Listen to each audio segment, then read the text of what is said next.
Backup data seharusnya dilakukan oleh PDN, iya. Tapi selain itu, semua 200-200-nya lembaga negara ini bertanggung jawab juga untuk melakukan backup data karena mereka adalah wali data. Mereka yang kumpulkan datanya, mereka yang kelola datanya, mereka harus tanggung jawab. Mereka juga tidak bisa lepas tangan dan mereka juga harus bersama-sama menjadi turut tergugat misalnya dalam gugatan citizenship. Tidak bisa kita lepas kemudian ini hanya tanggung jawabnya misalnya PDN. PDN bertanggung jawab besar. Menkominfo bertanggung jawab sangat besar. BSSN sangat bertanggung jawab untuk menjaga keamanan data nasional.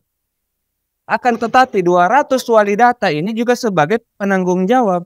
Karena pertanggungjawaban itu tidak hanya kemudian melekat kepada satu. Pertanggungjawaban itu melekat kepada mereka yang memiliki kewenangan. Nah, kewenangan mengelola data ini ada di 200 lembaga dan mereka juga harus bertanggung jawab. Semuanya harus digugat secara bersama-sama. Dan siapa yang bisa menggugat? Kita semua.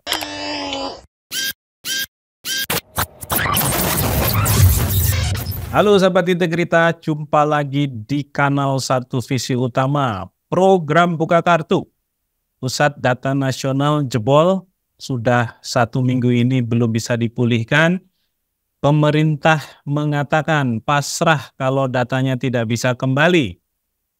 Sementara hacker yang menjebol sistem keamanan PDN meminta semacam tuntutan pembayaran sekitar 8 juta US dollar jika ingin datanya kembali. Nah, kita akan membicarakan soal ini, tapi bukan pada teknis keamanan data digitalnya, karena tentu keahlian kita tidak di situ. Kita akan justru membicarakan mengenai tanggung jawab pejabat publik ya dalam memberikan standar pelayanan yang profesional. Yang ini tidak kita lihat dalam kasus jebolnya server PDN, sehingga bisa diakses oleh pihak yang tidak punya wewenang untuk mengaksesnya dan bahkan akhirnya meminta ganti rugi atau tuntutan pembayaran gitu ya. Nah, kita sudah ada tamu istimewa, narasumber tetap kita juga, Kang Ayub Badriah. Kang Ayub adalah legal expert dari Visi Integritas, pengajar di salah satu universitas besar di Tangerang Selatan, ya, Universitas Pamulang, juga memiliki satu kantor ya, Ayub Legal Center ya, sebagai tempat dirinya menjalankan profesinya sebagai lawyer. Nah, kita sapa dulu Kang Ayub. Kang Ayub, apa kabar? Alhamdulillah, masih berusaha waras. Masih berusaha waras. Datanya aman? Alhamdulillah kemarin 5 kali checking masih aman. Yang di pemerintah yang saya tidak tahu. Kalau data di handphone dan di laptop saya insya Allah masih aman. Yang di pemerintah ini kita nggak tahu. Oke, Kang Ayub, ini ada satu tradisi ya yang kita lihat di Indonesia ini. Seringnya pejabat publik kalau ada kejadian yang tidak mengenakan, itu alih-alih bertanggung jawab, mereka itu saling lempar tanggung jawab. Nah, ini tercermin kemarin ketika ada rapat dengan Komisi 1 DPR terkait dengan jebolnya PDN ini atau Pusat Data Nasional.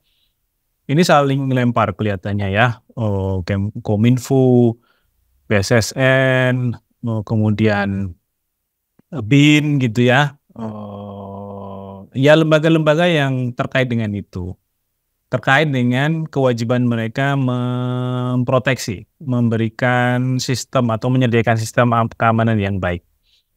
Nah, ini kalau diletakkan dalam perspektif budaya hukum kita ini seberapa sebenarnya kita sudah berubah menjadi lebih baik, karena kalau model budaya hukum para pejabat publiknya semacam ini dan kita sudah beranjak ke fase penggunaan teknologi yang lebih masif, ya ini negara akan sangat rentan untuk diserang gitu ya, diintervensi gitu. Apalagi kalau ngomong soal perang, ya perang itu sekarang awalnya dimulai dari cyber war gitu ya, bukan lagi lempar-lemparan rudal gitu, tapi mulai dulu dari serangan data gitu, serangan digital. Gimana Kang Ayub merespon soal ini? Siap.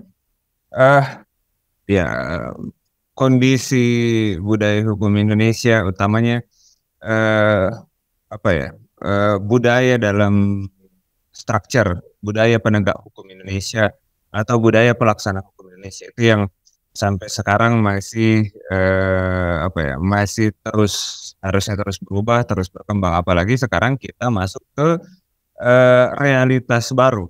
Kita masuk ke dalam realitas kelima. Kita masuk ke dalam realitas digital, realitas yang apa ya, kebenaran dan kepalsuan terus saling berkelindan kalau kata Profesor Sanjito.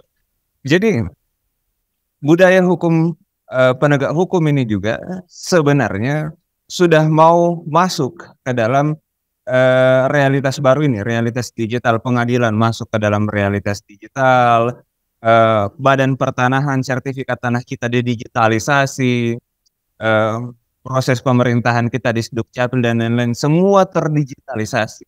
Transaksi perbankan juga ya. Ya, transaksi perbankan, uang kita juga sekarang apalagi di kota-kota besar kita sudah hampir jarang sekali pegang uang cash. Kita lebih banyak pegang uang digital. Digitalisasi menjadi realitas baru dan membentuk sebuah kebudayaan baru seharusnya. Nah, yang jadi masalah kebudayaan itu kan ada dua. Ada tindakan dan cara berpikir, mindset. Mentalitas ya. Mentalitas, kepercayaan. Apa yang dipercaya dan apa yang dilaksanakan dalam kenyataan hukumnya kalau kita bicara budaya hukum. Jadi mentalitas hukum dan pelaksanaan hukum itu itulah yang menjadi bangunan budaya hukum dalam ruang digital utamanya. Bagaimana budaya hukum penegak hukum kita sekarang, pelaksana hukum kita sekarang? Mentalitasnya masih mentalitas 2.0 gitu kan. Sementara mereka dipaksa untuk melakukan kegiatan-kegiatan yang 5.0. Ya. Jadi menjadi gapnya besar ya. Gapnya besar, terbelakang gitu loh. Cara berpikirnya, mentalitasnya, cara pemahamannya tentang realitas kehidupan ini masih pemahaman realitas kehidupan di 2.0 masa lalu gitu loh. Yang tanda tangan harus di atas kertas, yang uang digital masih dianggap 100% sama dengan uang cash gitu kan. Data pun masih dianggap bukan barang berharga. Padahal data itu adalah punya nilai. Jadi data itu barang berharga masyarakat gitu loh. Makanya Google pernah digugat oleh pengguna Google ketika data pengguna Google kemudian disalahgunakan gitu kan. Nah, pemerintah kita dalam kebudayaan berhukumnya dalam ruang digital, pengambilan kebijakannya sangat terlihat jelas bahwa mereka masih menganggap bahwa data ini masih seolah-olah sesuatu yang bukan barang milik masyarakat, bukan rights, bukan hak asasinya masyarakat, bukan tambang, bukan sesuatu yang benar-benar berharga. Jadi ya mau hilang, mau rusak, ya mereka ya atau mau diambil alih secara paksa dalam kegiatan-kegiatan tertentu. Seolah-olah itu bukan mengambil ruang privat masyarakat, mengambil data dan informasi masyarakat ini. Dan ketika itu dikumpulkan dan dikelola, juga terkesan sangat serampangan ketika dikelolanya dalam ruang digital. Makanya Indonesia ini dalam budaya berhukum dalam ruang digitalnya, budayanya adalah budaya bocor. Kita ini sudah sering kali bocor, data bocor itu bukan hal baru. Dari mana bocornya? Itu pun tidak pernah menjadi permasalahan yang penting bagi pemerintah. Pintunya dari mana masuknya? Yang namanya bocor kan ada lubangnya. Lewat mana? Lewat pejabat negara, lewat akun pejabat negara secara pribadi itu bisa masuk juga kan? Lewat data server pemerintah, kantor-kantor pemerintahan misalnya bisa masuk juga. Karena kita tidak bisa mengabaikan bahwa Indonesia ini sering diretas. Ya Mabes Polri aja bisa diretas kok. Nah, tapi apakah kemudian budaya peretasan dalam ruang digital itu hal yang biasa? Itu yang tidak ada awareness dalam kebudayaan berhukum pemerintah hari ini, sehingga tidak ada upaya-upaya untuk memitigasi ketika terjadi peretasan data. Bayangkan Kang, PDN itu ketika ditanyakan apa kemudian pencegahan yang sudah Anda lakukan untuk menjaga server data Surabaya misalnya. Oh, gedungnya sudah anti gempa. Pak, gempa bukan objek yang bukan sesuatu yang bisa secara terus-menerus mengancam server data kita. Tapi yang namanya hacking itu setiap detik kita selalu terancam. Setiap saat, bayangkan saja kita semua bisa tahu lah, bisa cek handphone kita. Setiap menit ada berapa pesan WhatsApp yang kita tidak tahu itu dari mana.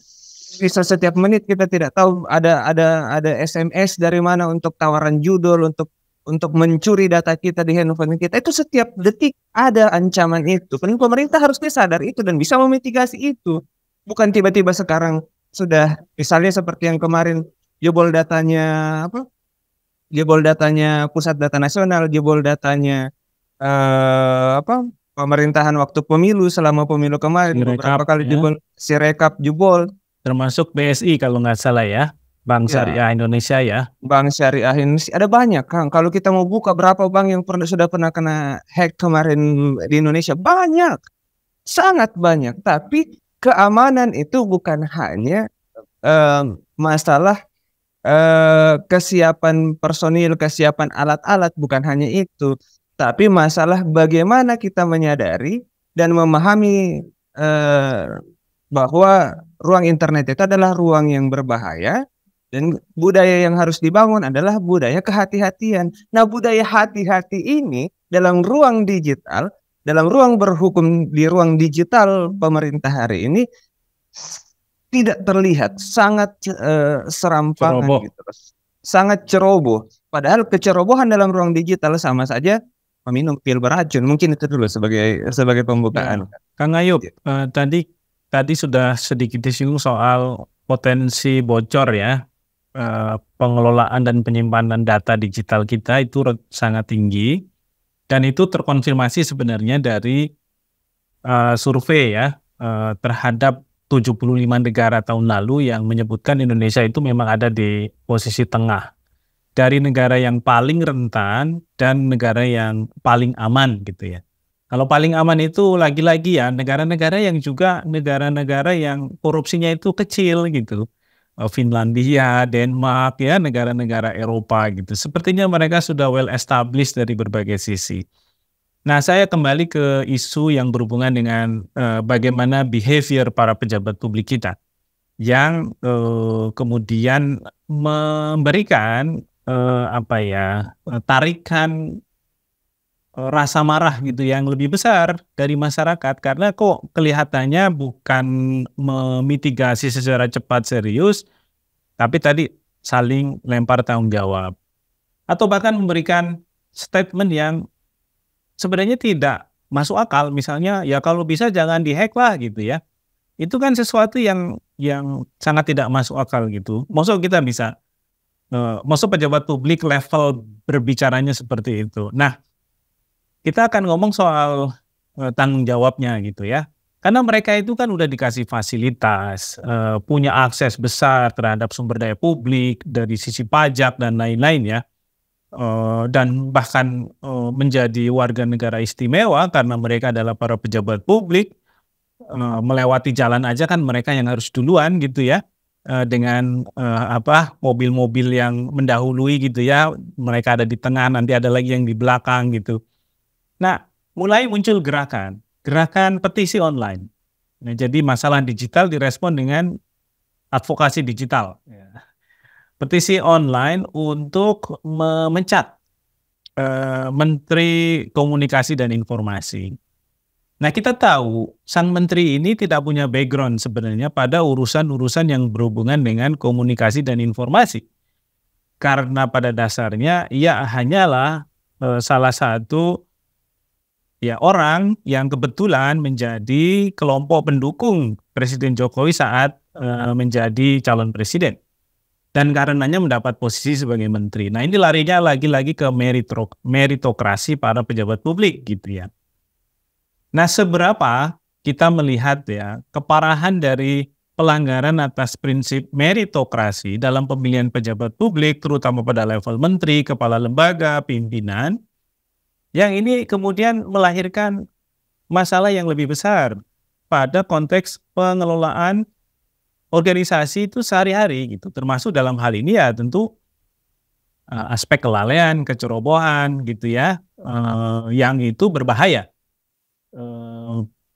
Dan itu yang sekarang terjadi. Masyarakat mulai menuntut misalnya Presiden Jokowi mencopot Menteri Komunikasi dan Informasi. Nah, seberapa upaya ini sebenarnya legitimate dari sisi perspektif tadi ya, perspektif tanggung jawab para pejabat publik. Apakah karena itu maka mereka memang layak untuk diganti, dicopot, bahkan nanti digugat gitu ya. Tapi soal gugat dan tanggung jawab hukumnya itu kita bahas di poin berikutnya. Kita ingin melihat dulu seberapa tanggung jawab dan fasilitas itu menjadi satu takaran yang sama. Jangan sampai fasilitasnya banyak, tapi tanggung jawabnya nggak ada gitu. Sehingga tadi punya semangat pantang mundur gitu ya. Pantang mundur untuk tidak mau mundur kalau ada pelanggaran yang ia lakukan. Dan dikaitkan dengan sistem meritokrasi ya. Hal ini berkaitan dengan misalnya isu politisasi pejabat selevel menteri yang sangat kuat pada era rezim Jokowi ini. Silakan Kang Ayub. Keamanan digital dalam ruang digital itu adalah ruang yang tidak aman, dan budaya menjaga diri dalam ruang digital itu adalah keharusan, bahkan menjadi tanggung jawab setiap entitas yang masuk ke dalam ruang digital. Semua orang yang masuk ke dalam hutan harus ready to survive. Nah, ruang digital ini layaknya hutan belantara, gelap, berbahaya, banyak serigalanya. Walaupun mungkin ada kita masih bawa obor, dan pemerintah seharusnya bertanggung jawab menjadi penyedia cahaya dalam ruang digital itu gitu. Bukan malah menjadi menjadi penambah korban, menjadi korban tambahan.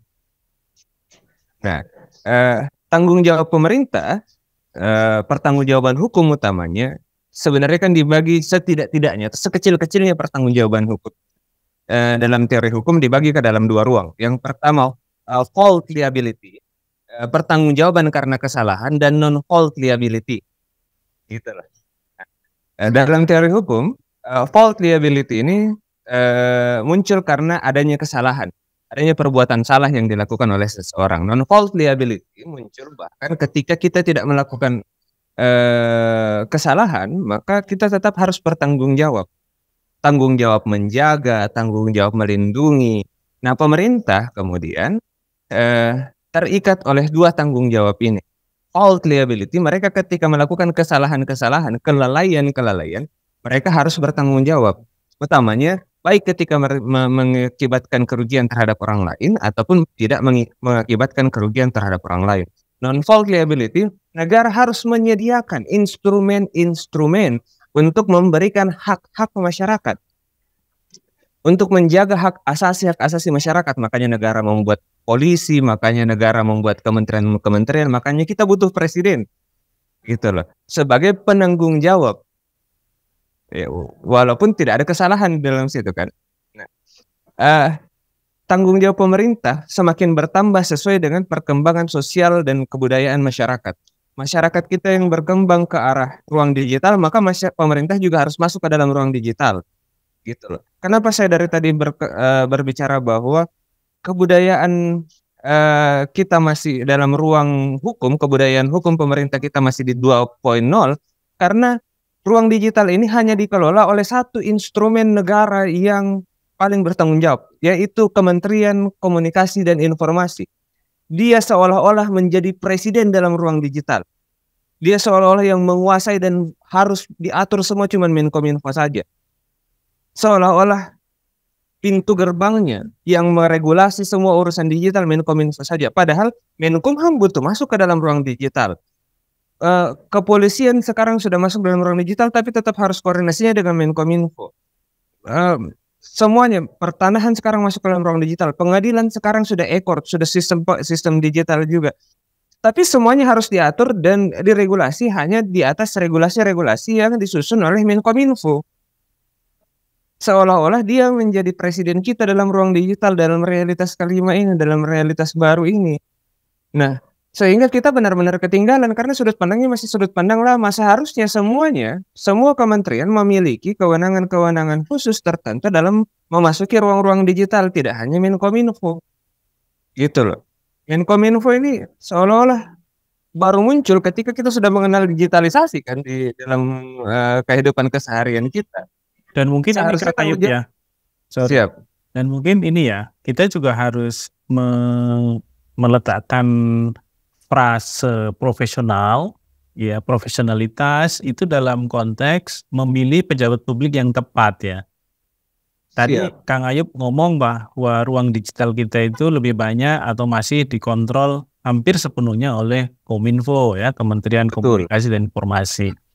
Nah, orang yang ada di situ, pucuk pimpinannya adalah orang yang nggak memahami aspek ini gitu ya. Dia tidak expert di situ, dia nggak punya keahlian di situ, tapi menjadi orang yang paling bertanggung jawab di situ. Nah, apa sih lesson learned dari skema-skema politisasi yang terlalu jauh ini, yang ini perlu diperhatikan juga oleh presiden berikutnya gitu ya. Jangan sampai nanti bukan hanya kementerian, bukan hanya PDN yang jebol, bisa juga misalnya sistem pertahanan kita itu juga jebol gitu ya, karena ya persoalan-persoalan yang mendasar tadi yang itu tidak kita anggap penting gitu ya. Kita lebih suka dan senang dengan rangkap jabatan, kita lebih suka dengan memilih kelompok kita sendiri, jaringan kita sendiri gitu ya. Nah ini artinya gini Kang. Gimana? Artinya gini Kang. Meritokrasi yang terjadi di Indonesia hari ini menunjuk siapa saja yang dekat, bukan siapa saja yang mampu. Selain itu, bahwa kemampuan itu tidak hanya kemudian kemampuan mampu memanage saja. Bukan hanya kemampuan digital itu harus dimiliki semua menteri di Indonesia hari ini. Semua pejabat negara yang dipilih bukan lagi hanya berdasarkan kedekatan saja, tapi termasuk kemampuan digital dan pemahaman digital. Sekarang menteri yang punya pemahaman digital itu baru Mendikbud. Makanya ada banyak digitalisasinya, itu pun karena dia pernah ada di industri digital kan. Dia ada di industri Gojek dia. Nah, ini yang kemudian menjadi bermasalah di Indonesia. Itu menjadi pintu gerbang rusaknya sistem tatanan data nasional kita, karena bisa diretas dan bisa dimasuki melalui tangan-tangan handphone pejabat-pejabat kita yang tidak paham tentang keamanan digital. Ditambah lagi pucuk pimpinan tertinggi di bidang ruang digital ini yang mengendalikan ruang digital Indonesia ini secara resmi itu ada di Menkominfo, yang bahkan sangat terlihat ketika kemarin menanggapi terkait PDN, beliau sangat terlihat tidak paham tentang apa sih ruang digital itu, keamanan digital itu seperti apa sih, tujuannya untuk apa sih keamanan digital itu. Dan bahkan dia tidak punya visi tentang ruang digital itu seperti apa. Bahkan seolah-olah tidak paham bahwa ruang digital itu adalah ruang yang menyeramkan. Sama manusia yang berteriak ke ruang publik bahwa tolong dong kami jangan dihack. Sama saja kita berada di di hutan belantara terus kita berteriak tolong dong serigala-serigala jangan makan saya. Ya gimana? Kita ada di hutan pasti digigit. Pasti ada digigit pacet, pasti digigit serigala, pasti ada digigit ada ular juga. Pasti ada ularnya. Nah, ini yang kemudian pemangku kekuasaan berikutnya harus paham bahwa tidak boleh hanya, dan harus mempelajari setelah ini, bahwa tidak boleh hanya kedekatan saja. Harus ada kemampuan di bidangnya masing-masing, ditambah harus punya kemampuan digital. Gitu loh. Dan ini menjadikan pelajaran kepada kita bahwa semua orang sekarang harus mulai mempelajari bahwa perkembangan ruang digital itu seperti apa, keamanan ruang digital itu seperti apa, digital rights itu, hak-hak digital itu seperti apa. Sekarang kenapa masyarakat mungkin merasa galau ya, seolah nanti data saya dicuri, dijawab oleh BSSN bahwa datanya sudah kami enkripsi, sudah kami kunci, tidak mungkin dimaling, tidak mungkin dicolong datanya. Oke, tidak mungkin dicolong, tapi data pemerintah bagaimana? Bagaimana kita memverifikasi sekarang bahwa sertifikat kita adalah asli kalau datanya di BPN itu sudah hilang? Jadi per 1 minggu ini sampai ke depannya, sampai muncul data baru, sertifikat kita tidak tahu ini asli atau tidak. Kenapa pusat datanya selagi dijebol kok? Kenapa? Karena Dan ini yang membuat juga salah satu teman gitu ya, menceritakan kalau dia belum bisa melakukan perpanjangan paspor. iya, karena apalagi ketika Kementerian Hukum dan HAM yang terhack gitu kan. Data-data perusahaan kita aman tidak? Aman, mungkin tidak hilang, tapi kita tidak bisa lagi verifikasi sekarang yang mana perusahaan yang berdiri menurut hukum, yang mana tidak. Kenapa? Karena datanya sudah dicuri. Kenapa? Karena pemimpinnya itu tidak memiliki awareness tentang ruang digital. Pemangku kekuasaan itu harus punya awareness dalam ruang digital. Semua bidang pertanahan, Kementerian Hukum dan HAM, Mahkamah Agung, lalu kemudian sampai ke Menkominfo. Ini Menkominfo-nya saja tidak memiliki kecakapan dalam pemahaman ruang digital, apalagi menteri-menteri yang lainnya. Dan ini sangat mengerikan. Kita sedang diambang bencana besar dalam ruang digital. Ini gempa bumi digital di Indonesia. Bukan hanya terjadi di Indonesia satu kali ini, tapi ini salah satu yang cukup besar. Ini sama. Ini peringatan besarnya, Kang ya. Pernah terjadi kejebolan data yang sama besarnya di Iran. Sehingga mengancam seluruh wilayah di sekitaran Iran karena bom nuklirnya Iran itu bisa diledakkan oleh hacker. Ya. Belanda pernah mengalami kejebolan data. Besar juga, besar-besaran. Kenapa? Karena pusat data tanda tangan digitalnya, digital notarisnya Belanda, itu pernah dijebol.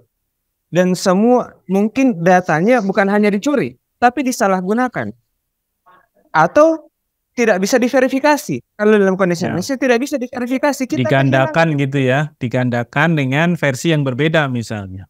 Betul, dan kita tidak bisa memverifikasi. Fungsi data yang ada di pemerintah sekarang itu adalah untuk memverifikasi. Sekarang semua kementerian, 400 bahkan, lembaga negara, 400 tempat kita memverifikasi data kita tidak bisa diverifikasi karena di-lock. Dan mereka sekarang di hari ke-7 sudah menyatakan pasrah. Ya. Karena mereka mengakui bahwa kami tidak memiliki backup data. Ya itu sikap pasrah itu kan memang ciri dari orang yang beragama ya. Ya pasrah aja. Tapi memang apa ya? Kepasrahan dalam ruang digital itu adalah kemungkaran. Dan Kang Ayub, siap. Ini sebenarnya fenomenanya sudah bukan lagi bocor halus ya kalau ngomong soal data ya. Meskipun ada program bocor halus yang dibuat Tempo. Ini mungkin kalau ban itu ya pecah gitu ya, sudah jempol.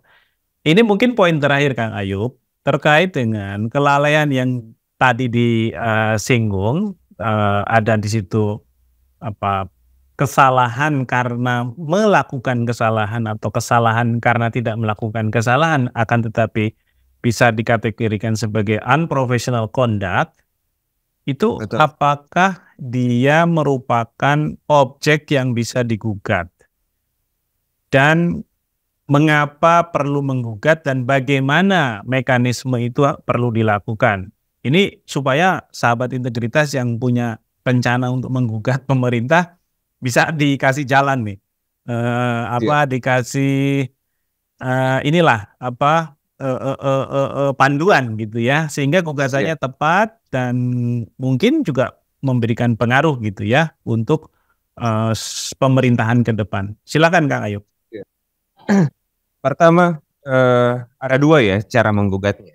Pertama, kalau untuk gugatan seperti ini, untuk masalah seperti ini, bisa melalui class action atau citizen lawsuit. Jadi ada dua gerbang untuk bisa dimasuki dalam hukum acara untuk bisa masuk ke dalam gugatan terhadap keadaan sekarang, bocornya pusat data nasional.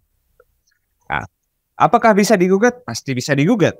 Kenapa? Karena ada yang namanya yang kemarin pernah sempat kita bahas juga, unrehmatic overheads dat, perbuatan melawan hukum oleh lembaga negara. Jadi ketika lembaga negara melakukan sesuatu yang mungkin tidak melanggar aturan, tapi menyebabkan kerugian terhadap masyarakat, seperti lalai, tidak melaksanakan apa yang harusnya dilakukan, perbuatan hukum negatif, oleh lembaga negara dan menyebabkan kerugian terhadap masyarakat, ini adalah objek gugatan. Objek gugatan di perdata itu di class action, di citizen lawsuit juga bisa. Cuman untuk perbuatan lembaga negara sekarang sudah berubah kan, sudah masuk ke tun, karena perbuatan lembaga negara itu bukan hanya membuat kebijakan, tapi perbuatan lembaga negara yang menyebabkan kerugian itu objek tata usaha negara sekarang. Nah, bagaimana cara menggugatnya?